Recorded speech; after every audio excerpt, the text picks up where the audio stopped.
안녕하세요. 오거리학국 황은경 약사입니다. 오늘은 제노플랜 유전자 분석에 대한 설명을 드리려고 합니다. 우선 강의 내용은 다음과 같이 진행을 할게요.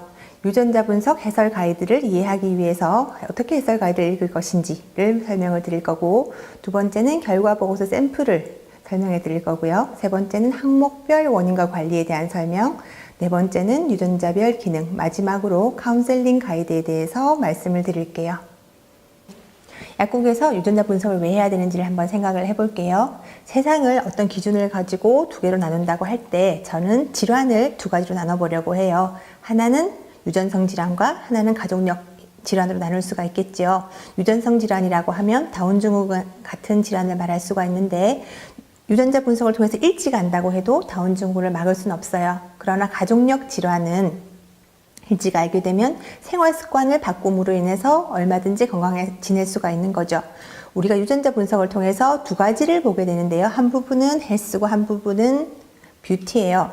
헬스 부분에서는 이 사람이 혈압이 오를 가능성이 있는지, 혈당이 오를 가능성이 있는지, 중성지방이 얼마나 증가하는지, 콜레스테롤은 어떤지, 체지방이 얼마나 증가할 수 있는지, 혹은 카페인 대사는 어떤지를 볼 것이고, 뷰티에서는 탈모 여부와 피부 노화 여부 등을 살펴보게 될 것이거든요. 자, 예를 하나 들어볼게요. 똑같이 술을 좋아하는 20대 남성이 두 사람이 있어요. 똑같이 술을 좋아하는데 한 사람은 유전자 분석을 통해서 본인이 혈당이 오르거나 중성지방이 오를 가능성이 있는 것을 알고 조금 절제를 하고 그 다음날 운동을 열심히 하는 사람이고, 또 한 사람은 그냥 술만 좋아하고 그 다음 생활은 평소와 똑같은 사람이에요. 이렇게 10년간을 지냈을 때 한 사람은 30대가 되어서도 여전히 술은 먹지만 건강한 상태로 살 수가 있고, 나머지 한 사람은 술과 함께 나온 똥배 그리고 대사증후를 지닌 그런 사람으로 변하게 될 거거든요. 그래서 이렇게 내가 나의 몸을 먼저 안다는 것은 큰 차이가 있어요. 그래서 헬스 부분에서는 그런 의미를 가지고 보시면 되시겠고, 뷰티 부분에서는 이렇게 생각하시면 좋겠어요. 제가 여성 탈모가 좀 있거든요. 근데 저는 이 탈모가 유전인 줄 알았어요. 우리 엄마도, 친정엄마도 머리가 별로 없어요. 근데 제가 유전자 분석을 했더니 탈모가 유전이 아닌 거예요. 그걸 보고 나니까 뭔가를 해봐야 되겠다는 생각이 들더라고요. 그래서 요즘은 다시 머리가 좀 제법 많이 났거든요. 그런 걸 보면 내가 나의 몸에 대해서 안다는 것, 그것으로 나를 얼마든지 바꿀 수 있다는 생각을 할 수가 있어요. 약사님들도 이렇게 유전자 분석을 해보시고 이 분석을 통해서 나의 몸을 더 건강하고 예쁘게 가꾸실 수 있기 때문에 이 유전자 분석을 꼭 해보셔야 될 필요가 있다고 생각합니다. 자, 이제 본격적으로 유전자 분석 해석 가이드에 대해서 얘기를 해드리도록 할게요. 우선 유전이란 무엇인가에 대한 얘기를 해보려고 합니다. 자, 생명체가 우리가 DNA라고 부르는 것이 네 가지로 된 건 잘 아시지요. 아데닌, 사이민, 구아닌, 사이토신 네 가지 종류의 염기로 되어 있는데, 이러한 고유한 염기 서열이 약 3만 쌍의 유전자를 가지고 있게 돼요. 이 염기 서열들은 우리 몸에서 신체의 기능이나 외형과 같은 그런 특성을 결정하는 정보를 품고 있죠. 개인의 염기 서열은 부모님의 염기 서열로부터 상속이 되기 때문에 사람마다 모두 다른 구성을 가지고 있어요. 유전적 변이라는 게 무슨 뜻인가요? 사람의 염기 서열은 99.9%가 동일합니다. 나머지 0.1%만 차이가 있거든요. 사람과 침팬지는 98.5%가 동일한 것으로 알려져 있죠. 그럼 이 0.1%의 비밀은 무엇일까요? SNP라고 불리우는 것은 싱글 누클레오타이드 폴리몰피즘이라고 불리우고요. 네 가지 염기들이 만나서 쌍을 이루잖아요. 그 둘이서, 그 중에서 두 명이서 이제 쌍을 이루게 되는데, 둘 중에 하나만 그 변이가 일어난 것을 SNP라고 불러요. 이런 염기서열 변이 때문에 각종 특징들이 나타나게 되는 것이죠. 이렇게 한 번 SNP가 생기게 되면 이는 유전자를 통해서 물려받게 되고요. 그래서 가족력과 상관관계가 깊게 나타나게 됩니다. 특정 유전자에 존재하는 SNP들은 그 유전자의 기능을 저하를 시키거나 항진을 시켜서 고혈압을 일으키거나 비만을 일으키는 것 같은 질병을 일으킬 수도 있고요. 또 사람을 금발이거나 흑발로 외형을 다르게 보이기도 하고, 혹은 뚱뚱하거나 날씬하게 체질 변화를 만들게 됩니다. 이것을 유전자 변이라는 뜻으로 얘기를 하고 있어요. 그러면 유전자 분석 해석 가이드에서 주의라고 나온 항목은 무조건 안 좋은 것일까요? SNP가 생겨 있는 특정 유전자들이 탈모나 고지혈증과 같은 질환의 발생을 전적으로 설명하는 것은 아니에요. 질환을 유발하는 데는 유전자들의 변이도 있고 그뿐만 아니라 선천적인 요소, 생활 습관, 환경 같은 후천적 요소가 같이 관여를 하기 때문에 무조건 안 좋은 것은 아니죠. 주의란 말은 그대로 유전적인 관점에서 질환이 발생할 가능성이 있음을 의미하는 것입니다. 자, 제노플랜에서 드리고 있는 유전자 분석 해석 가이드는 국제적으로 저명한 연구자들에 의해서 과학적으로 검증되어 있는 결과를 유전자 분석 기준으로 사용하고 있기 때문에 100% 믿으실 수 있다고 생각하시면 되겠습니다. 자, 지금 보시고 있는 것이 결과 보고서 샘플이에요. 이 결과 보고서 세부 페이지를 앞으로 하나씩 항목별로 설명을 해드리도록 하겠습니다. 자, 유전자 분석 결과입니다. 이 유전자 분석 결과는 그 항목에 대해서 유전자 분석 결과와 근거, 그 의미를 설명하고 있는 거죠. 그러니까 여기는 지금 보이시는 화면은 피부 노화에 대한 얘기이지요. 자, 유전자 순서라고 하는 것은요, 인구 통계학적 유전형 빈도에 기반하여서 산출되는 거예요. 1등에 가까울수록 유전학적으로 변형이 없는 것을 의미하고 이로움을 의미하지만 1등이라고 해서 이 항목에 대한 위험이 전혀 없는 것은 아니에요. 여전히 문제가 될 가능성은 있지만 아주 낮다는 거죠. 확률적으로 낮은 것을 의미합니다. 그리고 30등인 사람이 50등인 사람에 비해서 절대적으로 안전한다는 뜻도 아니에요. 이것은 30등인 사람이 50등인 사람들보다 안전할 확률이 더 높다는 것으로 이해를 해야 되죠. 그러나 일반적이진 않지만 50등인 사람은 정상일 수도 있는데 30등인 사람이 문제가 발생할 수도 있어요. 왜냐하면 환경적인 요인이 있기 때문이죠. 유전자형 그룹에 대해서도 말씀을 드릴게요. 자, 보시는 그래프는 그 제노플랜의 아시아인 유전자형 빈도 데이터를 이용해서 산출된 그래프입니다. 이런 범례의 수는 소수점 이하를 반올림하였기 때문에 세 그룹이 총 100%가 100명이 되지 않을 수도 있고 또 어떤 경우에는 유전자형이 아주 희귀해서 100명 중 0명으로 표기되기도 합니다. 자, 위험도 그래프예요. 위험도 그래프에 대해 보면 저위험, 중위험, 고위험, 초고위험으로 네 가지로 나눠져 있죠. 저위험이라고 하는 것은 평균에 비해서 위험도가 0.5배 정도일 때를 저위험이라고 말을 하고요. 그럴 때 위험도가 아주 낮은 거겠죠. 중간 정도 위험도는 위험도가 0.5배에서 1.3배 미만일 때 중위험이라고 얘기를 하고, 고위험은 1.3배 이상 2배 미만일 때, 초고위험은 위험도가 2배 이상이에요. 다시 말하면 초고위험에 들어가 있는 경우는 그 질환이 발생할 확률이 2배가 넘는다는 뜻이에요. 그래서 그런 경우는 반드시 빠른 생활습관 교정이 필요하겠죠. 다음은 유전자형 정보에 대해서 말씀드릴게요. 인간은 22쌍의 상염색체와 한 쌍의 성염색체를 가지고 있고 유전자는 대략 2만에서 3만 사이로 정도 추정이 돼요. 각 유전자는 생체 시스템 내에서 다른 유전자들과 복합적으로 상호작용을 하기 때문에 하나의 유전자가 다양한 기능에 관여를 하게 돼 있어요.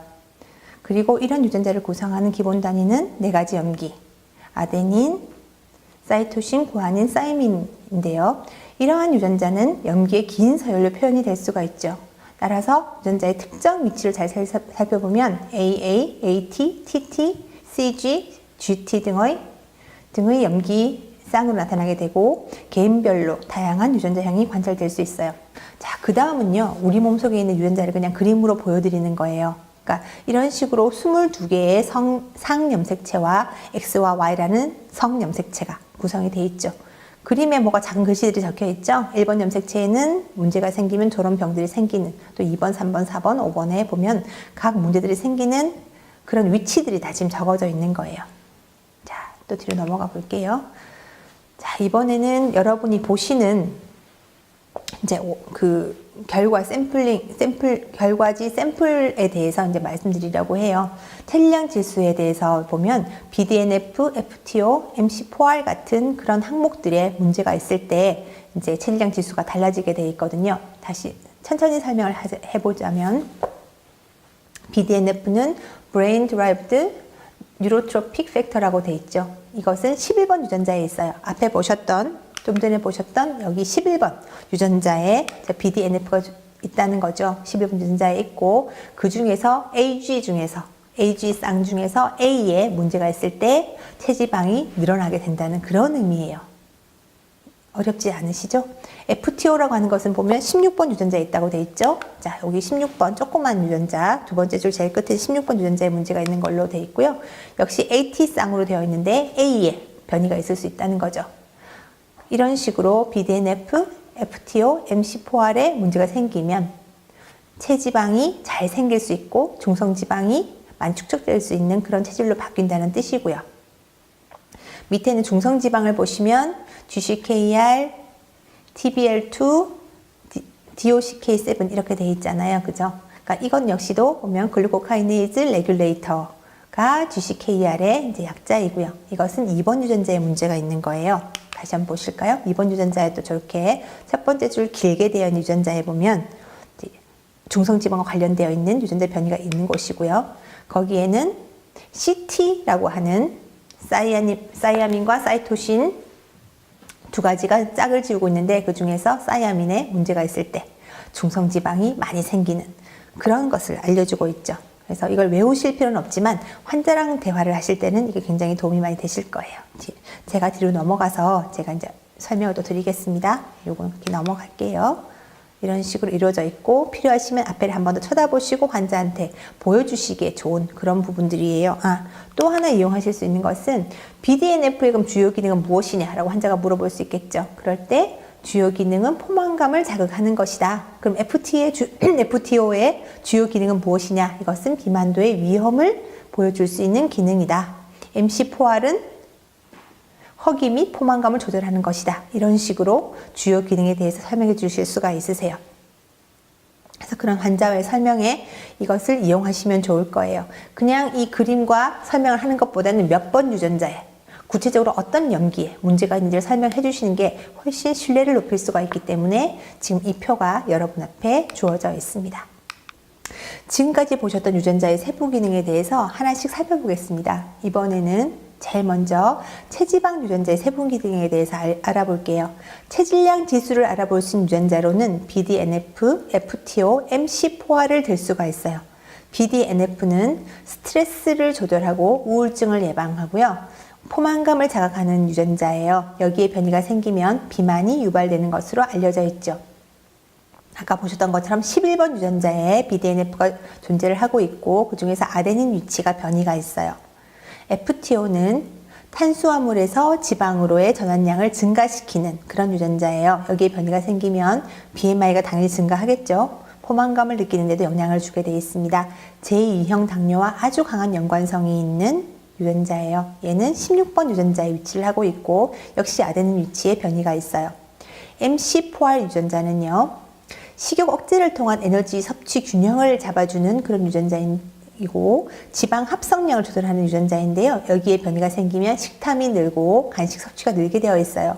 그로 인해서 비만도 유발이 되고 체질량 지수가 증가하게 돼 있죠. 얘는 18번 유전자에 있고 사이토신에 변이가 있는 것으로 알려져 있습니다. 자, 우선 앞에 부분을 설명을 하셨다면 그 다음에 비만의 기준을 가지고 환자들한테 비만을 이제 판정을 해주셔야 되겠죠. BMI를 재셔서 이 사람이 고도 비만인지 중등도인지 경등도인지 확인을 해주셔야 될 거예요. 그리고 나서는 비만 해소를 위한 여러 가지 약이나 건강식을 주실 수 있으실 텐데요. 자꾸만 배가 고프다는 사람이 있다면 알긴산을 주시면 되고 아랫배가 나오는데 변비가 같이 있는 분이시라면 방풍통성산을 주시면 돼요. 혈압이 있는 분이면 더 맞는 약이겠죠. 부어서 살이 되는 분 같은 방귀 환기탕을 주시면 되고 에너지 대사가 너무 늦어서 자꾸 살이 찐다는 분 같으면 다이어비나 비타민 B군, 카페인이 도움이 될 거예요. 그런데 이럴 때 심장이 빨리 뛰는 분들한테는 이 약은 금기가 되겠죠. 삼겹살을 너무 좋아하는 분 같으면 지방 흡수를 저해를 하는 공익 리놀렌산이 도움이 될 것이고 또 혹은 지방 배설 촉진하는 페트로산이 도움이 될 겁니다. 그리고 탄수화물을 너무 좋아하는 분 같으면 가르시니아 캄보지아를 이용해서 지방으로의 전환을 억제시켜 주시는 것이 도움이 되겠죠. 그리고 이와 함께 같이 쓸 수 있는 건기식으로는 비타민 D, 오메가3, 유산균, 그린빈 추출물, 그린마대 추출물이 있고요. 우울증을 예방하기 위해서 5-HTP를 같이 쓸 수도 있습니다. 그리고 이와 함께 더욱더 필요한 것은 필요한 생활습관의 교정이에요. 탄수화물과 지방을 제한을 하는 시기를 해야 될 것이고 높은 강도의 운동보다는 꾸준히 할 수 있는 열량 소모 낮은 강도의 운동을 꾸준히 하는 게 굉장히 중요하고, 고함량 종합 비타민도 복용을 해야 되고요. 우울감 예방을 위해서 야외 활동을 꼭 하시는 것을 강조해 주셔야 됩니다. 그리고 체지방 증가와 관련된 질병으로는 아래와 같이 20대 같으면 대사증후군, 고혈당, 고지혈증, 고혈압, 복부 비만을 통한 심장 합병증을 얘기할 수가 있을 거고요. 갱년기에는 유방암이나 우울증 얘기를 할 수가 있을 거예요. 혹은 지방간, 또 혹은 다낭성 난소증후군도 체지방 증가와 관련이 있고요. 소아 같으면 성인 합병증으로 이루어진다는 것을 꼭 얘기를 해주셔야 됩니다. 다음 유전자의 세부 기능으로는 중성지방 유전자 세부 기능을 한번 살펴볼게요. 중성지방 유전자는 GCKR과 TBL2, DOCK7이 있어요. GCKR은 간과 췌장세포에서 글루코카이네이즈의 활성을 억제하는 단백질을 합성합니다. 여기에 변이가 생기면 중성지방 합성이 증가하게 되어 있고 성인형 당뇨병이 잘 오게 되어 있죠. 얘는 2번 유전자에 위치를 하고 있고요. 이 중에서 사이민 위치에 문제가 있는 걸로 알려져 있어요. TBL2는 조절작용에 관여하는 단백질인데요. 세포 내 신호전달 과정에 관여가 되고 있고 혈액 내 중성지방 농도를 조절을 합니다. 여기에 문제가 있다면 중성지방을 좀 많이 만들게 되겠죠. 7번 유전자에 위치를 하고 있고요. 이것은 사이토신 위치에 문제가 있어요. DOCK7은 GEF라고요. 구아닌 누클레오타이드 익스체인지 팩터의 줄임말이 GEF인데 이것으로서 엑손 형성과 뉴로날 폴라리제이션을 유도를 해서 신경계 형성에 관여를 하고 중성지방 농도를 신호로 전달을 해요. 근데 신호 전달이 잘못되면 역시 중성지방 합성이 증가하게 되겠죠. 이 DOCK7은 1번 유전자에 위치를 하고 있고 사이민 위치에 변이가 있는 것으로 알려져 있어요. 자, 중성지방을 조절할 때 정상은 150mg/dL 미만이에요. 과다한 중성지방이 있을 때 문제는 HDL 아시죠? 좋은 콜레스테롤 분해를 증가시키고 LDL 합성을 증가시키는 게 문제가 됩니다. 그래서 중성지방 조절을 위해서는 제일 우리가 많이 알려져 있는 국민 영양제 오메가3가 제일 중요하고요. 이럴 때 하루 복용량이 500mg에서 2000mg으로 알려져 있어요. 이 외에도 오메가6, 레시친, 알파리포산, 그리고 지방 대사를 촉진시킬 수 있는 L카르니틴도 중요하고요. 지방 배설을 증가시킬 수 있는 키토산, 페트로산, 식이섬유도 중성지방 조절에 도움이 되는 건기식입니다. 그리고 생활 습관으로는 어떤 걸 교정을 해야 되냐면 과다한 당질을 섭취를 하지 않아야 돼요. 당질이 전부 중성지방으로 바뀌기 때문이에요. 또한 기름기도 먹어서는 안 되겠죠. 그래서 이 두 가지를 제외한 고단백 저지방식을 하는 것이 도움이 되고요. 음주 역시도 우리 몸에서 지방간을 쌓이게 할 수 있기 때문에 반주를 금지해야 되겠고, 지방대사 촉진을 위해서는 중강도 운동이 중요합니다. 녹차나 견과류 섭취를 증가하는 것은 HDL 합성을 증가할 수도 있고 중성지방을 분해하는 데 도움이 되기도 합니다. 그래서 아까 보시던 것과 마찬가지로 체지방 증가와 관련된 질병을 이 환자한테 말씀해 주시는 것이 중성지방을 조절하는 데 도움이 될 수 있겠죠. 이번에는 콜레스테롤 유전자의 세부 기능에 대해서 살펴볼게요.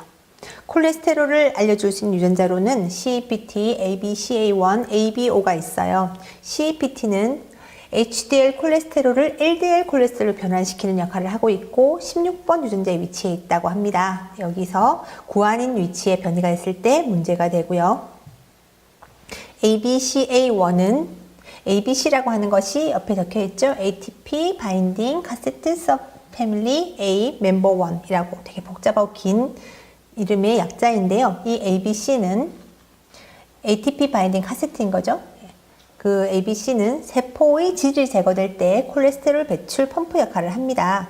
그래서 세포 내에서 혈액으로 HDL 콜레스테롤을 유출시키는 역할을 하고 있죠. 얘는 5번 유전자에 위치하고 있고 아데닌 위치에 문제가 있을 때 문제가 생기게 됩니다. ABO는 우리가 알고 있는 그 혈액형을 나타내는 거 맞습니다. 근데 그것이 콜레스테롤 대사와 관련이 있고요. 스타틴 제제 치료 효과를 나타내게 되죠. 9번 유전자에 위치를 하고 있고 아데닌의 변이가 있을 때 문제가 생기게 됩니다. 콜레스테롤 조절 가이드는요. 역시 여러분 정상치를 말씀해 주셔야 돼요. HDL 콜레스테롤의 경우에는 높을수록 좋으니까 60mg/dL 이상이어야 된다고 말씀해 주시고, LDL 콜레스테롤은 130 이하여야 된다고 말씀해 주셔야 되겠죠. 그런데 이 LDL 콜레스테롤이 혈관 내피세포 손상을 시키는 세 가지 인자 중 하나예요. 그래서 그렇지만 체내 합성이 시기보다 훨씬 많기 때문에 꾸준히 먹는 게 더 맞다고 해야죠. 그러니까 환자들의 경우에 이렇게 물어보잖아요. LDL 콜레스테롤을 낮추는 약을 언제까지 먹어야 되나요? 라고 물어볼 때 이렇게 설명하실 수 있으세요. 혈관 내피세포를 손상시키지 않기 위해서 저용량 유지요법을 선택을 해서 꾸준히 먹는 것이 심장 합병증을 막는 방법이다 라고 설명해 주시면 환자의 복역 순도가 많이 높아질 거예요. 자, 이번에는 콜레스테롤 조절하기 위한 약과 건기식을 한번 살펴볼게요. HDL 콜레스테롤을 증가시키기 위해서는 폴리코사놀이나 고함량 비타민 B3를 먹는 게 중요하겠고, LDL 콜레스테롤을 낮추기 위해서는 오메가6, 레시틴이 도움이 될 거예요. 그리고 배출하는 도움이 되는 것이 식이섬유, 키토산이 되겠고요. 그 외에도 마늘, 홍국, 이눌린, 글루코만난, 구화검, 식물성 스테롤, 대두단백, 스타틴이 중요하게 콜레스테롤 조절에 쓰이고 있고요. 스타틴 약물을 복용할 때에는 코엔자임 Q10을 보충해 주셔야 됩니다. 그리고 필요한 생활습관 교정으로는 LDL 콜레스테롤 수치를 높이기 위해서 필요한 것은 유산소 운동이고요. 체중 감량, 금연, 그리고 견과류 섭취가 굉장히 도움이 많이 됩니다. 그리고 LDL을 낮추기 위해서는 동물성 단백질을 줄이고 과일과 채소를 많이 먹고 조리되지 않은 씨앗이나 견과류 섭취를 늘려주시면 도움이 되고요. 콩류 섭취 역시도 LDL 콜레스테롤 저하에 도움이 된다고 합니다. 그리고 그럴 때 관련된 질병은 대사증후군, 죽상동맥경화성, 심혈관 합병증, 뇌혈관 합병증 등을 일으킨다고 말해 주실 수 있으시겠죠. 자, 유전자의 세부 기능 중에서 혈당 유전자 세부 기능에 대해서 알아볼게요. 혈당에 관련된 유전자는 SLC38이 있는데요. 이 유전자는 소포체 내 아연 축적과 관련된 유전자예요. 아연이 인슐린 생성에 연관이 있잖아요. 인슐린 생성 분비 조절을 하고 여기에 변이가 있으면 제2형 당뇨병이 발생되는 것으로 알려져 있어요. 이 유전자는 8번 유전자에 위치하고 있고 이때는 사이토신에 문제가 있습니다.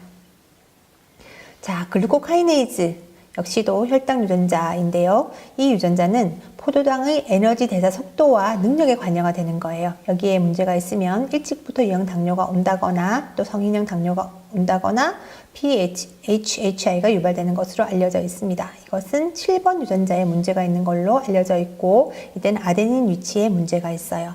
그 다음에 G6PC2는 췌장에서 공복 시 인슐린 분비에 관여하는 그런 유전자로서 이게 결핍이 되면 공복 혈당이 조절이 안 돼요. 이것은 2번 유전자에 문제가 있는 거고 이럴 때는 구아닌 위치에 변이가 있습니다. 자, 혈당 조절 가이드도 알려주셔야 되겠죠? 혈당은 정상치가 두 가지로 나눠 말씀드릴 수 있어요. 아침 식전 공복 혈당이 얼마인지, 식후 혈당 얼마인지, 취침 혈당이 얼마인지를 말씀을 해주셔야 되기 때문에 환자들이 제일 어려워하는 부분 중에 하나인데요.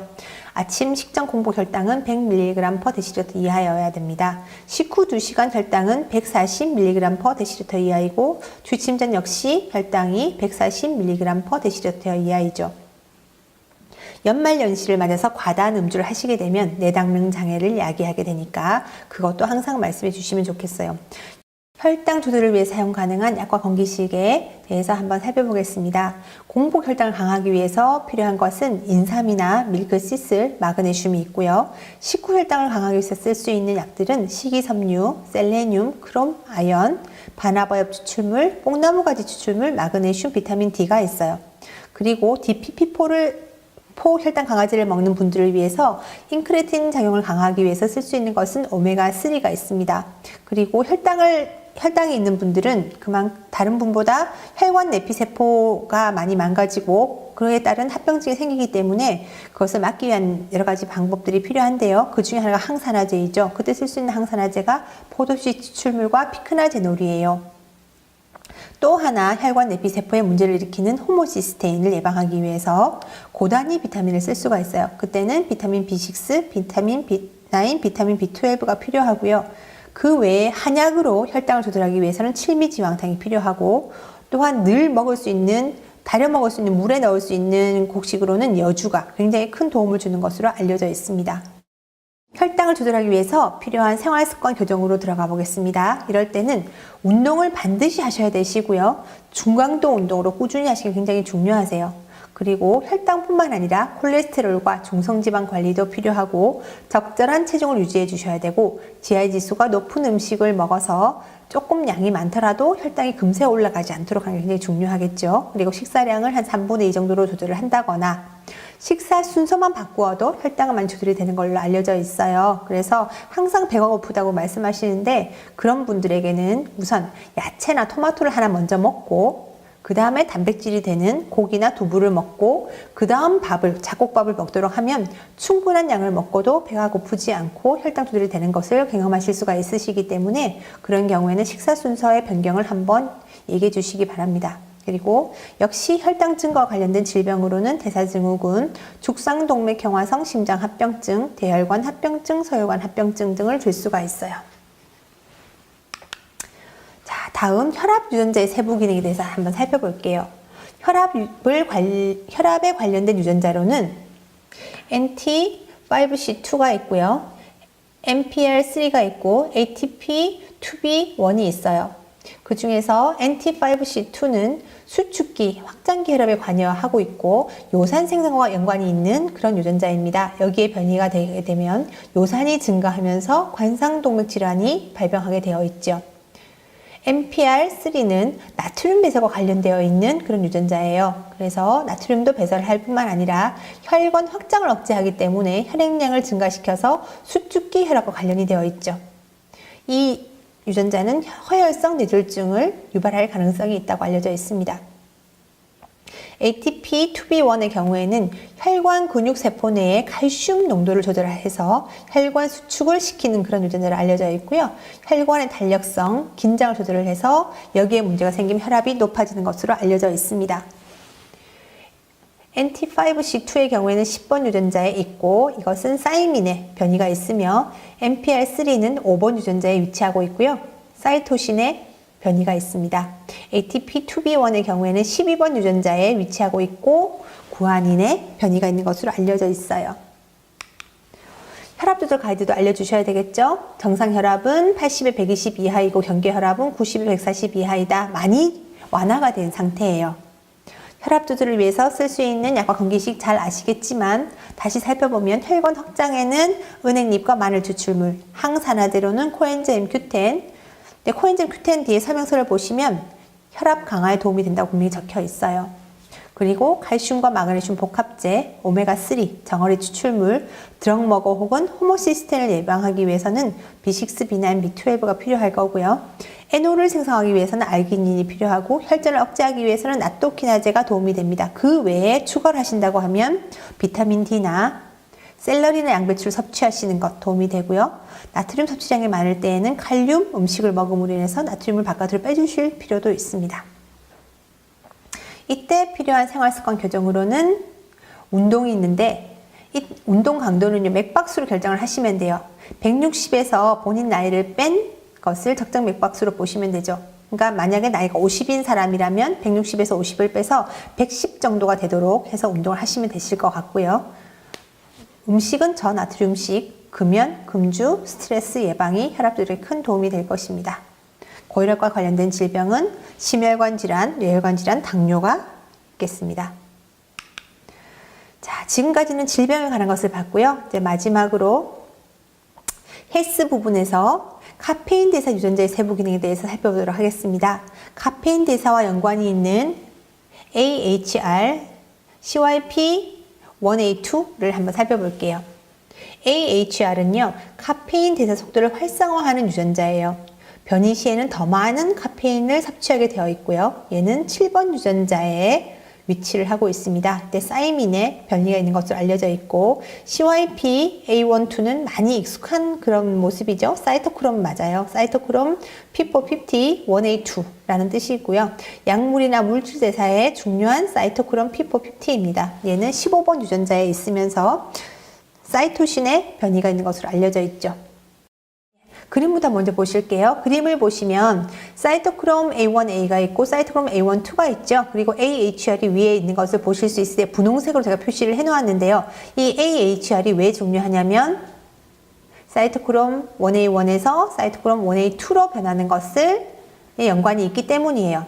그래서 이 AHR의 변이가 있으면 사이토크롬 A12를 훨씬 더 잘 만들 수가 있고 항진이 되면 훨씬 더 잘 만들 수가 있고 저하가 되면 덜 만들게 되겠죠. 그렇기 때문에 이 AHR은 굉장히 중요한 부분 중에 하나예요. 그리고 이 AHR의 변이가 있으면 저카페인 음료를 섭취하는 것을 권장을 하고 있죠. 만약에 대사가 느리다면 카페인 섭취량을 줄이는 게 맞을 거고요. 또 혹은 빠른 경우에는 많은 카페인을 섭취할 우려가 있기 때문에 항산화제를 복용하실 필요가 있으세요. 이 카페인 대사가 중요하게 우리가 살펴봐야 될 이유 중에 하나는요. 이 카페인 대사가 약물 대사에 영향을 주는 사이토크롬 P450-1A2와 연관이 되어 있어요. 그래서 이 사이토크롬 P450의 대사에 저해를 시키는 것들로 보면 퀴놀론계 항생제나 플루복사민, 베라파밀들이 강하게 사이토크롬 P450-1A2 대사를 저해를 하고 있고 그 다음에 세인트 존스 월트나 시메티딘, 카페인, 에키나시아 등이 사이토크롬 P450-1A2 대사를 저해하는 것으로 알려져 있고요. 대사를 유도하는 것으로는 담배나 인슐린, 나프실린, 오메프라졸이 사이토크롬 P450-1A2 대사를 항진시키는 것으로 알려져 있어요. 그래서 카페인 대사는 굉장히 중요하고요. 대사 저해제로 작용하는 카페인 대사가 느린 경우에는 소량의 카페인으로도 부작용을 느낄 수 있기 때문에 또한 다른 약의 대사에도 영향을 미치기 때문에 카페인 대사 가이드는 그런 점에서 중요하다고 보셔야 돼요. 카페인 자체로 중요한 것보다 우리 몸에서 같이 섭취하는 다른 약의 대사에 영향을 미치는 것으로 신경을 쓰셔야 되실 것 같습니다. 자, 지금부터는 헬스 부분은 다 마쳤고요. 뷰티 부분에 대해서 한번 알아볼게요. 뷰티 부분에서 제일 먼저 나오는 피부 노화 유전자의 세부 기능에 대해서 알아보도록 하겠습니다.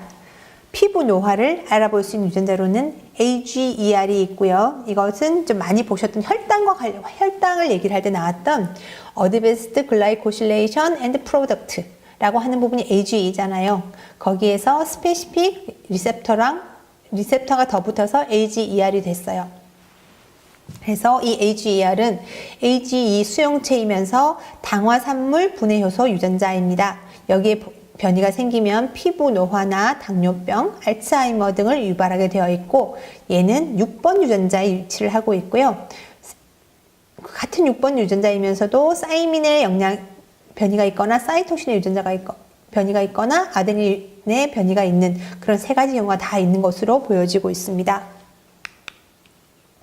피부 노화라고 하는 것을 aging by glycosylation이라는 것을 한번 보실게요. 글라이코실레이션이라는 것은 당화예요. 단백질이 당에 의해서 변성이 되는 현상이죠. 이것은 우리가 잘 아는 마이야드 반응으로 볼 수가 있는데 고기를 굽거나 빵을 구울 때 갈변하는 현상이 마이야드 반응이에요. 근데 이것뿐만이 아니라 우리 인체 내에서는 이런 당화 반응이 일어날 때 동시에 일어나는 것이 뭐냐면 몸속에 있는 단백질 혹은 핵산, 지질, 기타 인체 세포가 세포 작용 없이 당과 공유를 하여서 세포 본연의 기능을 잃어버리는 것을 이 당화 현상으로 표현을 할 수가 있어요. 이때 생성된 당화산물은 독성 단백질이거든요. 그래서 각종 신체 조직에 축적이 되어서 각 기관 본연의 기능을 저하시키게 되고 이로 인해서 우리가 노화가 진행이 되는 거죠. 알고 계시는 HB, 헤모글로빈 A1이 대표적인 이런 당화산물이에요. 콜라겐에 당화산물이 붙게 되면 탄성이 떨어지게 되고 이로 인해서 세포가 노화가 됩니다. 다시 말해서 당화를 막는 것이 피부 노화를 막는 가장 중요한 방법인데 이를 막기 위해서 쓸 수 있는 약과 건기식에는 무엇이 있냐면 항산화제인 레스베라트롤, 피크나제놀, 코엔자임 Q10, 비타민C, 비타민 E, 셀레늄, 치옥트산, 비타민 D, L-시스틴, 녹차 추출물, 클로렐라, 스피루리나, 프로폴리스, 홍삼 등이 있어요. 그리고 이걸 막기 위해서 과다한 동물성 단백질을 먹지 않는 것, 당류 섭취를 저하시키는 것, 금연금주, 자외선 차단제 등을 사용하는 것이 피부 노화를 막는 방법이 될 거예요. 앞에서는 피부 노화를 살펴보셨는데 이번은 또 그와 관련이 있는 피부 탄력 유전자에 대해서 한번 알아볼게요. 피부 탄력 유전자는 MMP1이라는 것으로 살펴볼 수가 있거든요. 콜라겐 분해 효소 유전자입니다. 여기에 변이가 생기게 되면 콜라겐이 많이 분해가 되고 탄력이 없어지겠죠. 이 유전자는 11번 유전자에 있고 역시 세 가지에 다 변이가 있네요. 구아닌, 여기는 특징적으로 전부 다 구아닌의 변이가 있는 것으로 알려져 있어요. 피부 노화는요, 진피 콜라겐이 많이 분해되고 덜 생성되기 때문에 이루어지는 거예요. 또한 자외선을 많이 받으면 역시 콜라겐 분해가 많아지면서 탄력도가 떨어진 것으로 알려져 있거든요.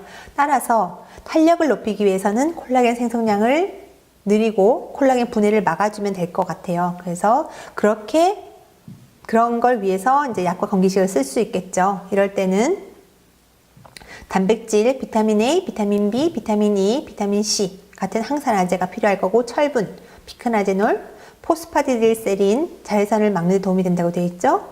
그리고 히알루론산, 에나세틸글루코사민, 곤약 감자 추출물, 지초 추출물, 쌀겨 추출물, 민들레 등 복합 추출물들이 피부 탄력을 높이는 도움이 된다고 되어 있어요. 그 앞에 지금 적혀 있는 자외선 표시되어 있는 피크나제놀과 포스파디딜세린의 경우에는 자외선에 의한 피부 탄력 저하를 막는 데 도움이 된다는 뜻으로 적혀 있고요. 이럴 때 아까 우리가 그 당화에 의해서 피부 탄력이 떨어진다 그랬잖아요. 그래서 굽기보다는 삶고 찌는 조리법이 피부 탄력을 높이는 도움이 되는 것으로 알려져 있고, 혈액순환하는 운동이나 자외선을 막는 선크림도 피부 탄력을 높이는 데 도움이 되는 것으로 알려져 있습니다. 유전자의 세부 기능, 이번 세 번째, 헬스 세 번째로 색소 침착 유전자의 세부 기능에 대해서 알아볼게요. 색소 침착과 관련된 유전자는 OCA2와 MC14가 있어요. 아까 MC4R이 어디에 관련이 있었죠? 체지방과 관련이 있었죠? 근데 MC1R의 경우에는 색소 침착 유전자예요.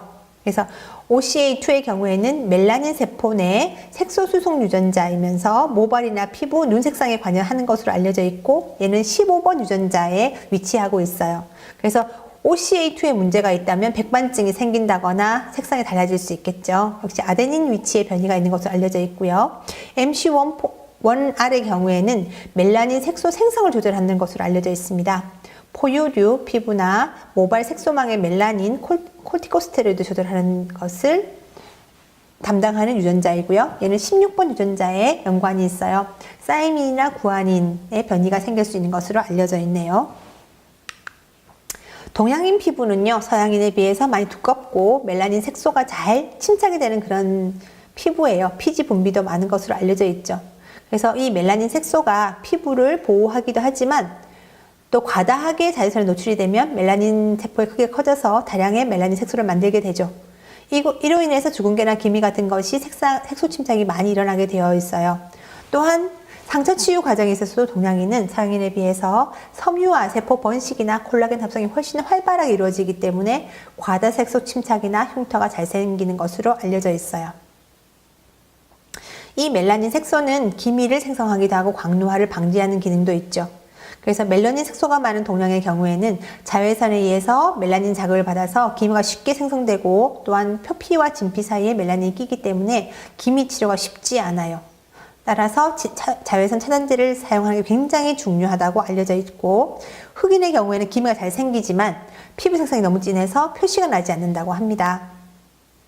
그래서 자외선 차단제 꼭 쓰실 것을 권장드리고, 색소 침착 예방을 위해서 쓸 수 있는 약과 건기식에 대해서 말씀드릴게요. 항산화제로는 비타민 C와 비타민 E가 있고요.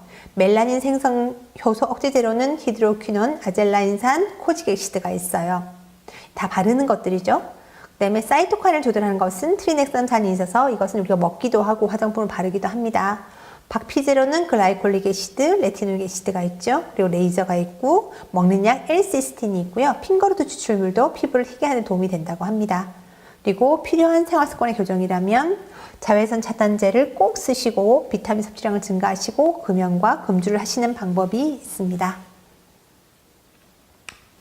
탈모는요, 원형 탈모와 안드로겐성 탈모 두 가지로 말을 할 수가 있을 텐데, 자, 20Q 11.1이라고 되어 있는 것은요, 다른 유전자의 기능을 조절하는 것이지 유전자는 아니에요. 그러나 탈모와 연관이 있는 그런 표식이고요. 유전자는 아니지만 안드로겐성 탈모와 관련이 있는 유전자와 상관관계를 보인다고 되어 있어요. 그래서 얘는 아까 그림처럼 20번 유전자에 위치를 하고 있고 아데닌과 사이토신의 변이가 있는 것으로 알려져 있습니다. 1L2RA라고 되어 있는 것은 인터루킨 2 리셉터 서브 유닛 알파라고 되어 있는 그 유전자는요, 모발의 발생 과정에 굉장한 중요한 역할을 하고 있고 피부나 머리카락, 손톱, 치아 등을 생성할 때 두께나 굵기를 조절하는 그런 유전자예요. 얘는 10번 유전자에 위치를 하고 있고요. 아데닌 위치에 변이가 있어요. HLA DQB1이라고 되어 있는 유전자는 면역 시스템 조절 유전자로 DQ 헤테로다이머를 구성하는 단백질을 생산하고 있어요. 이것은 원형 탈모와 관련되어 있는 유전자이고 당뇨병과 같은 면역 질환을 야기하는 것으로 알려져 있습니다. 역시 10번에 위치를 하고 있어요. 그래서 지금 안드로겐에 관련되어 있는 것은 20q11.1만 안드로겐과 관련이 있고요.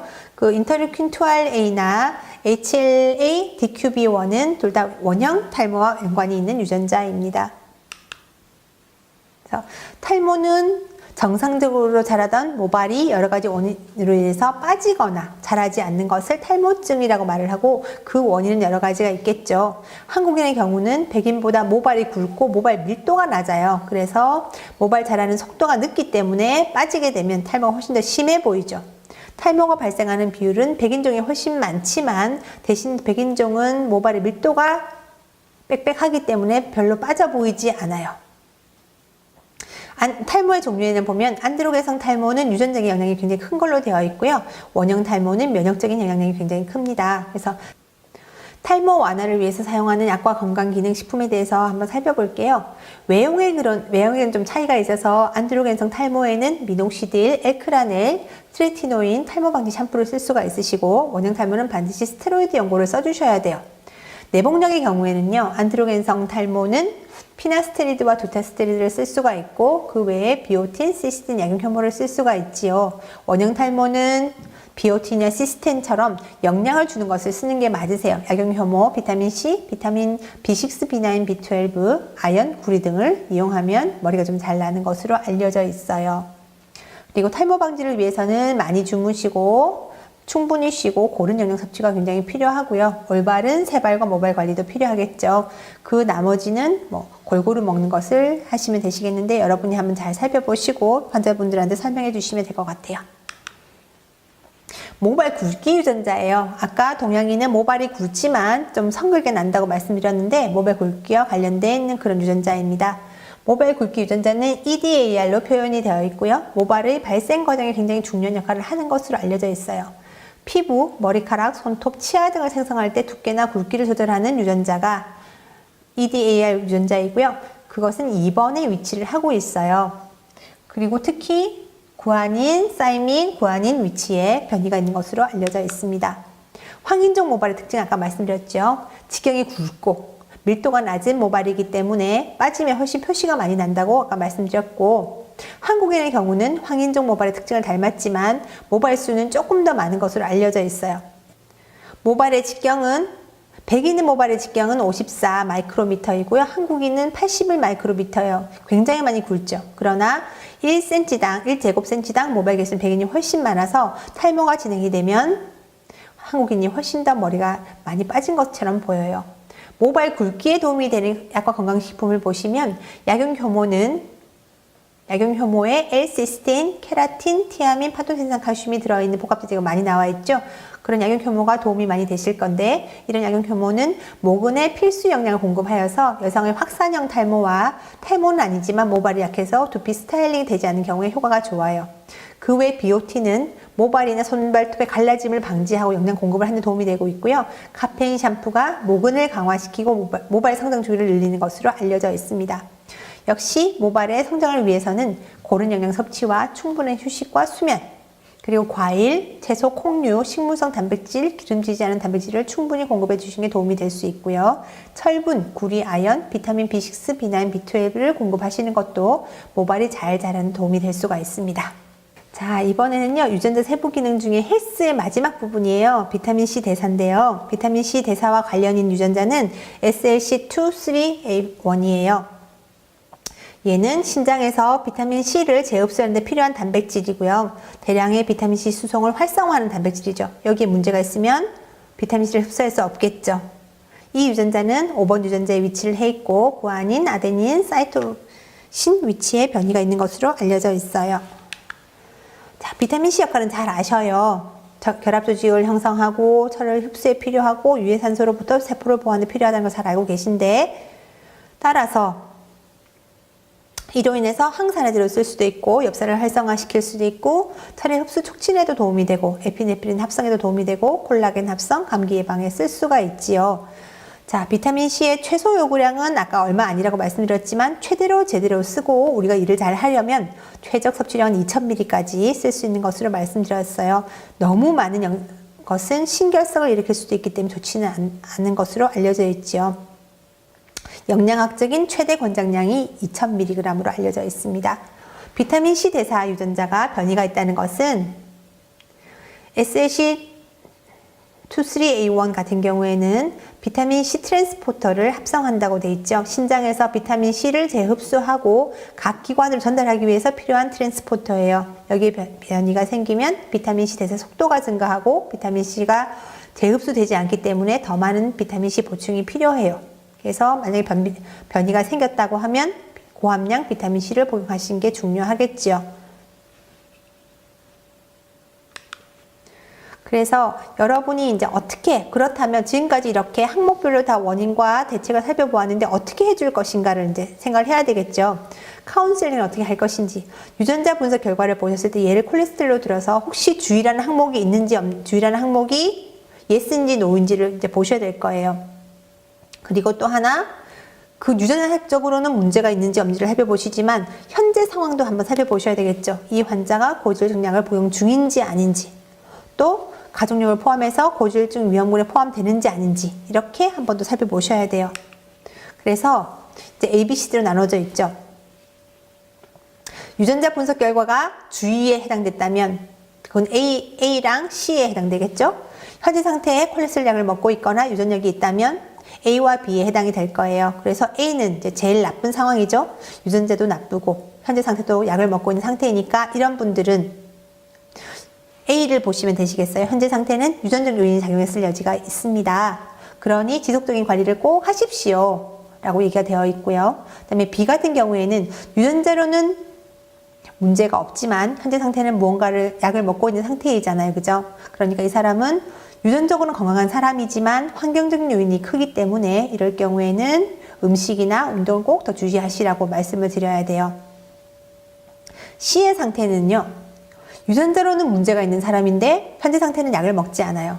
관리를 굉장히 잘해온 사람이죠. 이런 사람은 칭찬을 해주시고 좀 더 관리를 잘할 수 있도록 해주시면 되겠고, D의 상태는 유전자로도 문제가 없고 환경적인 요인도 없는 사람이에요. 그래서 이 사람의 경우에는 조금씩만 주의하시라고, 별 문제가 없겠지만 그래도 자칫 방심을 하시게 되면 문제가 생길 수 있으니 항상 주의를 하셔야 된다고 말씀하실 수 있을 겁니다. 이렇게 환자에 따라서 어떻게 설명하실 수 있을지를 항상 머릿속에 두셔야지 환자를 끝까지 상담을 끌고 가실 수 있을 거예요. 그래서 여기서 지금 C 상태가 제일 좋은 거죠. 유전자로는 문제가 있는데도 불구하고 현재 상태가 좋은 거니까 이 사람은 칭찬 많이 해주시고, D 같은 경우에는 다 좋지만 방심해서는 안 된다고 말씀해 주시면 되고, B 같은 경우에는 환경이 문제가 되니까 더더욱 주의를 해야 된다고 말씀해 주시면 되고, A는 참 상황은 안 좋지만 지금까지 잘해왔다고 격려를 해주시는 쪽으로 여러분이 카운셀링을 해주시면 도움이 되실 것 같아요.